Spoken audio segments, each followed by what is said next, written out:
What a country needs today is a political chemotherapy at this critical hour.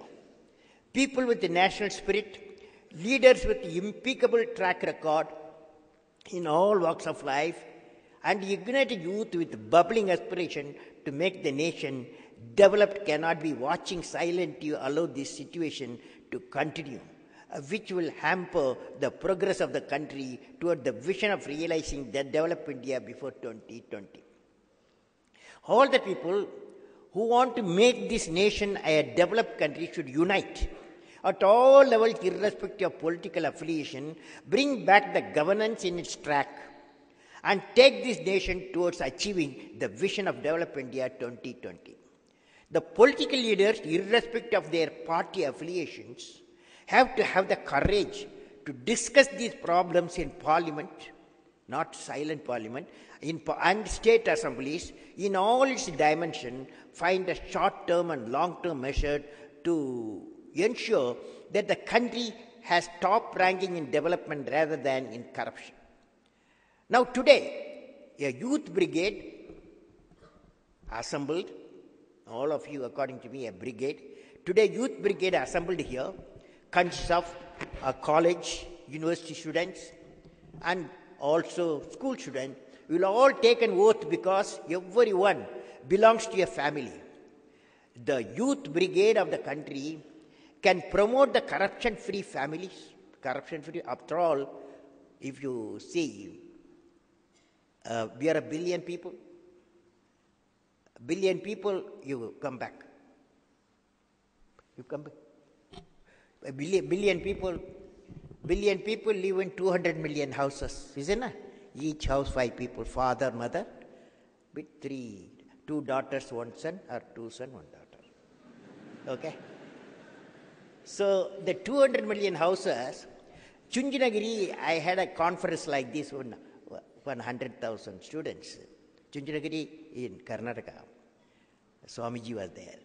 There, I asked, there, the dais, Swamijis were there, reverends were there, reverend fathers, and Maulanas were there.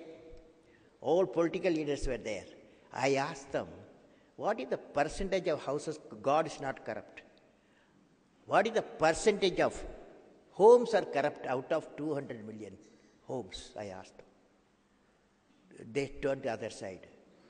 Okay. But one thing happened. After all discussion, we found 40% of the houses are possibly corrupt in India. Okay, possibly. That means 80 million houses are corrupt. Each house who is there? Each house who is there? There is 2 sons, 1 daughter, and 2 daughters, 1 son. Parents. Father, mother normally will it corrupt? No. Only father. Only father. Only father. You are saying. They say only father. Okay. Now the 80 million houses, assume father, sometime mother also we have seen, but also corrupt. Now, if a son or daughter goes to father, you don't do corruption for my sake. Our scripture says, Swami Vivekananda Ashram says, when I go to mosque, he says, Reverend Father says when I go to church, all I'm saying is it's a crime, the corruption. Don't do that, Father.